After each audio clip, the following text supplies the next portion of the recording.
Family. Like it or not, we all have one. You may have tried to ignore your family, but they're still there. Right down the hall from your room, actually. Your family may be big, it may be small, it may be somewhere in the middle. But no matter what it looks like, families all have one thing in common. No family is perfect. Maybe you think your mom is too strict. Maybe your little brother won't stop going through your stuff. Maybe your grandmother follows you on Instagram. Pretty cool grandma right there, but we get it. Sometimes it's enough to make you literally count the days until you get out of school and get out of your house. One problem though, you can't quit your family. Because what happens today impacts your tomorrow, and the next day, and the one after that. Okay, it basically impacts your entire future. But here's the thing. Just because families aren't perfect doesn't mean you need to bail on the whole bunch. In fact, not only can you survive your family, you can impact what it's like in your home. So whether you're the golden child or the black sheep, you can find your family's silver lining. Okay, picture this. It was the first dance of my life. All right, that's a big moment.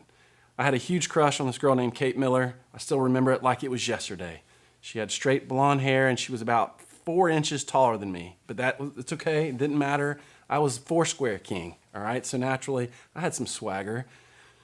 Okay, maybe it was only in my mind, but it's all right. I thought I was cool and I definitely thought she was cool, okay? It was Timmy Parker's birthday party and his parents hired a DJ, which is awesome. No parent does that except for his parents. And through a straight up middle school dance, all right? And I was gonna cross the Great Divide from the boys' side of the room to the girls' side of the room and ask her to dance, okay? Now, your dances may not be like that or may not have been like that in middle school, but for me, guys over here, girls over here, and you did not cross over, but I did. As soon as I heard the first notes of Boyz II Men's End of the Road, you know that song, Till the End of the Road? No, you don't know that song. I took a hit of Listerine spray and I made my move. All right, I walked over. It felt like it took me about 3 hours. And I was like, hey, Kate, want to dance? All right. Now, she hadn't answered me yet. I think she was, feeling awkward, probably about to say no, but I'm just going to pretend that she was about to say yes. And it was as if the music literally stopped and the DJ hit that record scratching sound, you know what I mean? I looked across the room at the door and who walks in? Yep, my dad. He was wearing a Caterpillar tractor sweatshirt, faded blue sweatpants pulled up from the ankles to just below the knees, tall socks, and house slippers. I'm like, seriously? Dad, that's what you're gonna wear to pick me up at a middle school dance? And so he yells across the room in the happiest, goofiest voice possible, hey, buddy boy, it's time to go. That was it.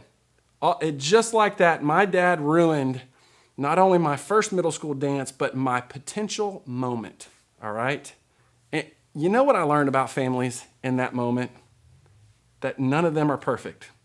All right? And I probably knew that before, and I certainly didn't think about it in that way. None of them are perfect. The way I thought about it as a middle schooler, I won't tell you, but in that moment, it's like I knew that none of them are perfect. And all families at some point have embarrassed you. Families have quirks. They have dark sides. They have imperfection that cause us to wonder, how in the world did I end up with these people? And that's what I thought about my dad across the room at that dance. How did that guy end up being my dad? Like maybe it's your siblings. Your older sister torments you, or your little brother infuriates you, or you wish your stepbrothers were nicer, or you just wish they smelled better. Or maybe it's worse than that. Like some of you have families with some serious brokenness, some real issues, and you're right in the middle of it thinking, I'm pretty sure family isn't supposed to be this way. In reality, a lot of us think that. And there's been a lot of times where I've thought that. You ever heard someone say this little phrase, every cloud has a silver lining? That means that every storm, with every cloud, there's something good that can come through it. That's a nice little, cute little saying. But sometimes silver linings are really hard to find with your family, aren't they? Especially true when your family has hurt you, when your family has embarrassed you, when your family's kind of fallen apart. It's not our response, our natural response, to look for the silver lining in all of it. Usually, our response is a little different than that. And we all respond to our messed up families differently. But many of us that I've seen have a few cards that we often play. So maybe one of these sounds familiar. We'll play the ignore card. We just decide, hey, as much as possible, I'm going to act as if my family doesn't exist. Like, I'm just going to count down the days until I'm out of here, not look back, and in the meantime, I'm going to try to pay as little attention as possible to them. Or we play the victim card, and I've done this a lot. We think, well, if my family was different, like if my brother was nicer, if my stepsisters paid attention to me, if my parents weren't so clueless, if they were different, then we could actually have a pretty decent family. We don't ever think about how we may contribute to the situation. We don't think about our role in it. We're just waiting on everyone else to change while we play the victim card. Again, I've done that a lot. Then there's the I quit card. Now, rarely will you find a student, I haven't, who just says, you know what, I've quit on my family. But oftentimes their behavior says it. And maybe you've thought, you know what, I've just had enough. I'm just done. I'm done with my dad being late. I'm done with my mom nagging me. I'm done with my siblings. I mean, maybe you don't ignore them, but you're not making any effort to improve things. You're just like, you know what, forget it. I quit. And those are the ways many of us respond. Maybe you respond, there's a different one than that, but it's kind of our natural go-to reaction when our family isn't the best. But see, the problem is that no amount of ignoring or playing a victim or quitting seems to get us where we want to be when it comes to our family. See, usually the way we just naturally respond, it just makes things worse. So we wonder, what are we supposed to do when our family members make it difficult to be around them, when our family makes us crazy? How are we supposed to respond when they don't act the way a family should? Well, I want to say today that, look, no matter what kind of family you're in, I think what we're talking about in this series will be really helpful for you. Your family may be great, your family may be struggling, but I think this is going to help change the way you think about your family completely, and I think it's just going to be a lot better for you. In fact, you don't have to, buy into the God or Jesus, Bible, church stuff to try this out. I just dare you to try it out anyway, the stuff we're talking about in this series. What do you have to lose, right? And the idea of looking for a silver lining, it's all over the Bible. You should know that when it comes to dysfunctional families, like the Bible is full of them. In fact, your family, messed up as it may be sometimes, probably seems quite normal compared to the families from the Bible. And you're thinking, well, they're in the Bible. They must be perfect families. No, read the Bible. You'll see how crazy they were. And over the next few weeks, we're going to talk about one family and all the different ways they show us how to be a family, and probably even more than that, how not to be a family. And the central character in the story is a guy named Joseph. Now, Joseph's family, by most definitions, was strange. Okay, his family was huge, and I'm talking like Duggar big. You know who the Duggars are? You should look them up. He had 11 brothers. He had at least one sister. His dad's name was Jacob, and when it came to raising kids, Jacob committed this big parenting no-no. Okay, the Bible just comes right out and tells us. He didn't exactly hide it. He just played favorites. All right, maybe your parents do that. Maybe you are the favorite, okay? You shouldn't talk about it if you are, but if you are, hey, that's cool for you, okay? But maybe your parents do that. But that's what Jacob did. He played favorites. In fact, the Bible says it this way. Israel loved Joseph more than any of his other sons because he had been born to him in his old age. And he made an ornate robe for him, okay? Now, Israel's referring to Jacob, and Jacob showed the family that Joseph was his favorite. How? By giving him an ornate robe, all right? It's a cultural thing. It's probably not going to be something that happens in your family. But this is like an ancient version of like some really ridiculous J. Crew jacket, or wherever you like to go. You may hate J. Crew. Whatever store you're like, man, I would love a jacket there. One that costs like $600. That's the kind of jacket it was. The kind of jacket where everywhere you go, people stop and are like, oh my, you are wearing the mess out of that jacket, okay? I don't know that any human being would ever say that, but it would be cool if they did, okay? That was the level of Joseph's jacket. His brothers clearly noticed the favoritism, and they were supremely jealous, which makes sense. The Bible says this: when his brothers saw that their father loved him, meaning Joseph, more than any of them, they hated him and could not speak a kind word to him. That's harsh, but I kind of get it. I'm like, that's family awkwardness. Like, Dad didn't buy me a jacket. He buy you a jacket? No, he just bought one for Joseph. Why? Because he likes Joseph more than that. It's like families at their worst. but it gets worse than that, okay? Genesis 37 goes on to say that Joseph had a dream about his brothers, and in the dream, all of his brothers end up bowing down to him. Okay, that's a cultural thing. There's kings, and bowing down was kind of something that happened a lot at that day and age. And having a dream about that is kind of strange. But deciding to tell your brothers, who, side note, already hate you and are jealous of you, that's just a bad idea. Who would do that?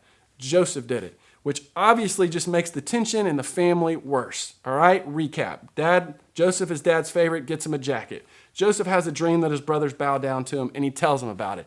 And so his brothers are so furious, they did something that no matter how bad things have gotten in your family, it's going to make your family look pretty good.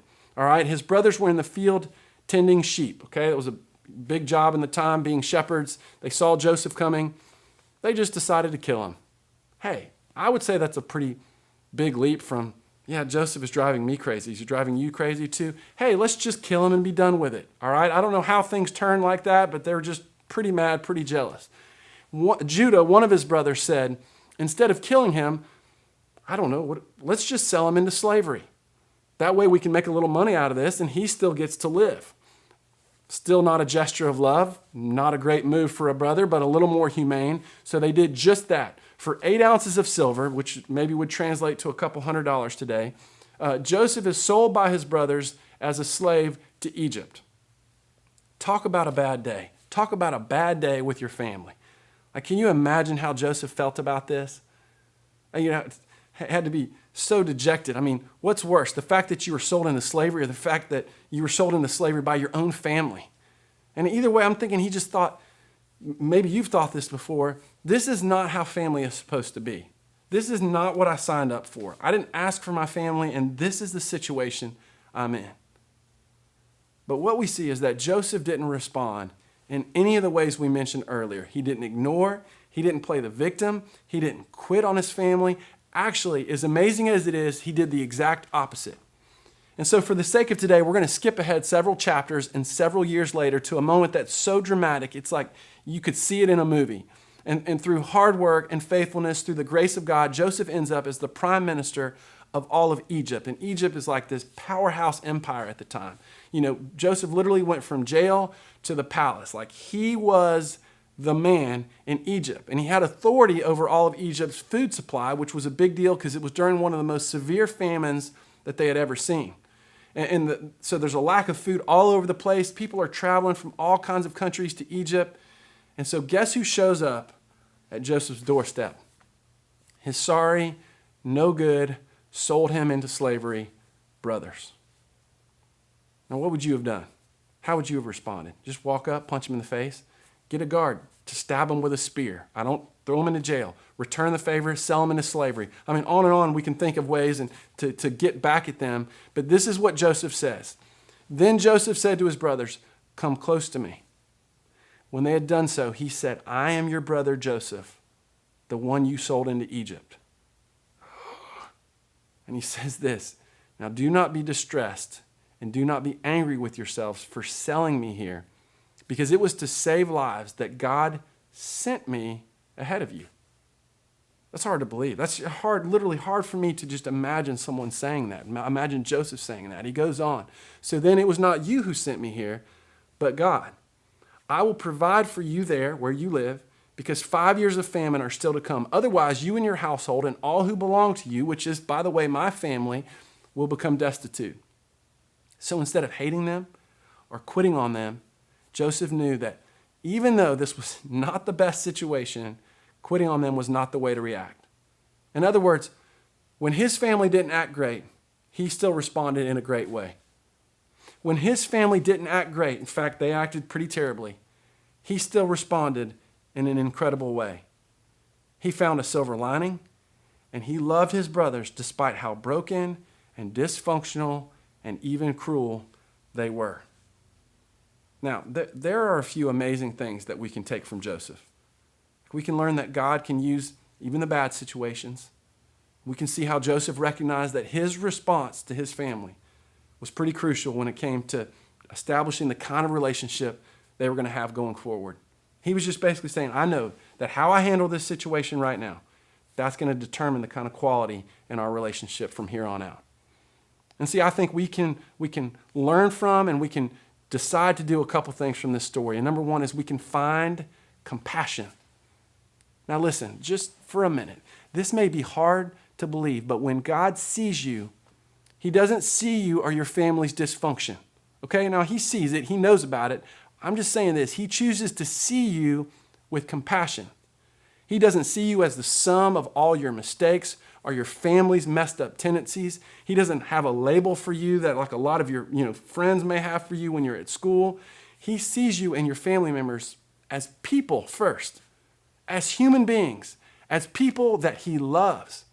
In the same way, when you choose to see your family members with compassion, not just all the ways that they've let you down or hurt you or annoyed you, not just seeing them with labels and all the, the hurt feelings and all of that. When you see them with compassion, like you will have an easier time finding the silver lining.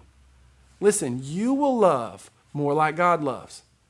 And you may be surprised how you begin to see your family differently by just doing that one thing. So you find compassion. And the other thing, the second thing is build character. Now, character is not a word that we love to talk about or love to think about, but character matters. It matters to God. It matters in your life. It matters in your family. And without family, it would take us a lot longer to learn some of the necessary lessons in life. It would take us a lot longer to develop character. Family, even dysfunctional families, can teach us things like sharing time and space. They can teach us how to put others above ourselves, how to handle conflict, how to live with people who are totally different from us. And yeah, that can be kind of a painful process sometimes, developing character. But man, the end result, it's totally worth it. It's like working out. I mean, I never enjoy exercising at the time. I'm never like, oh yeah, I'm so excited to exercise. No, I'm like, I hate myself. But in the end, I'm always glad that I did it. And developing character is the same way. When you're in the middle of it with your family, you're not like, oh, this is so fun. I'm developing character. I love this. No, but at the end of it, you're like, man, I'm so glad I learned that. It is so worth it. Listen, if you can find the silver lining, if you can find compassion, if you can love your family for who they are, and you can establish an attitude that will really create change, like you can have a positive influence on your family. You really can. Your family may not act great, but you can still respond in a great way. Your family may not even act nice or good sometimes, but you can still respond in a nice and a good way. You can find good where there just doesn't seem to be any good. And so I want you to think about this. Perspective, it's a powerful thing. Your parents, they just may never be who you want them to be. Your siblings may annoy you. They may annoy you for a long time. But if you choose to look for the silver lining in your family, somebody may be telling your story one day, how even though things weren't great, how you responded to your family in a great way.